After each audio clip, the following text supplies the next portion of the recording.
President Trump has made his first change to his White House team, removing his national security advisor and giving more responsibility to his Secretary of State, Marco Rubio, for the interim.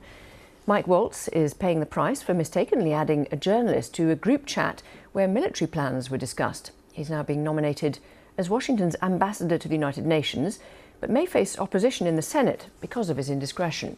Democrats have welcomed Mr. Waltz's dismissal. Well, for more on this, let's speak to Erol Morkoc, who's spokesperson for Republicans overseas and vice chair of external relations. Thanks very much indeed for being with us. So what do you think about the timing of this? Why do you think Mr. Trump has moved Mr. Waltz now? I think it has to do with the sort of unwritten rule in Washington that in the first 100 days, no matter what, unless something catastrophic goes wrong, you don't remove somebody or do a change-up. Sadly, this is what's best for all. Waltz is a great American hero, the first Green Beret to be in that position. And unfortunately, he did make a mistake that they got lucky that nobody was harmed by. But that doesn't erase the fact that accountability has to start there. And he stood up like a consummate gentleman, and he took responsibility for that. And it's a way to keep him still inside of the ecosystem that he gave up a congressional seat, by the way, to come and be national security advisor. He's made a lot of sacrifices. So it wasn't as though Donald Trump wanted to kick him out. He simply wanted to put him in a different role. This keeps him still within, but also not in the room where decisions are made, where obviously he fell short of the president's expectations. And that's why it happened today and not a couple weeks later. Just the first 100 days was critical for that benchmark. And apart from the issue with the Signal chat group, I mean, was Mr. Waltz viewed as too hawkish by some in the administration? Do you think was that part of the decision making?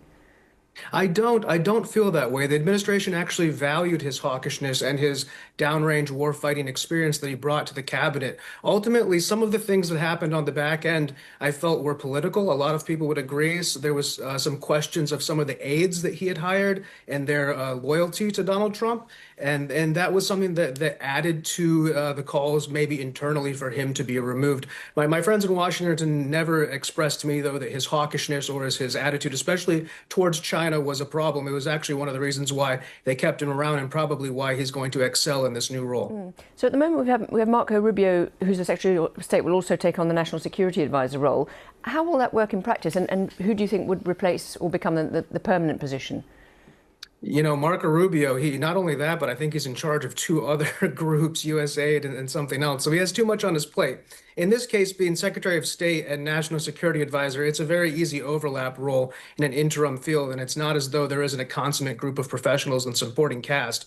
But it's something that Marco Rubio doesn't need to have as a full-time thing. I think that the front runners are going to be Rick Grenell. He was the ambassador to Germany, somebody who Trump really respects and looks up to. He was National Security Director for a brief period of time, which brings me to Robert O'Brien, who was the national security guy for, I think, 2019 to 2021. He has that experience. He has that gravitas. And then maybe a wild card would be Witkoff. He's the gentleman who's out there negotiating almost 1-on-6 with Vladimir Putin's cohort and the Iranians. And he's somebody who Trump definitely believes in. So out of those three, I think maybe Rick Grenell could be the front runner, but O'Brien's experience might be somebody who comes in and takes that role. And then there are wild cards in the sense of Stephen Miller, or somebody who has that ability to deliver in a different way, but then doesn't have the credentials in the traditional sense. So it's kind of an open field right now, and I think Donald Trump is just very happy to get Alyssa Stefanik back in the Congress, get somebody in the UN seat, and now he can take a moment to re-encapsulate his decision. Erol Morkoc, thank you very much indeed for joining us. Thank you. President Zelensky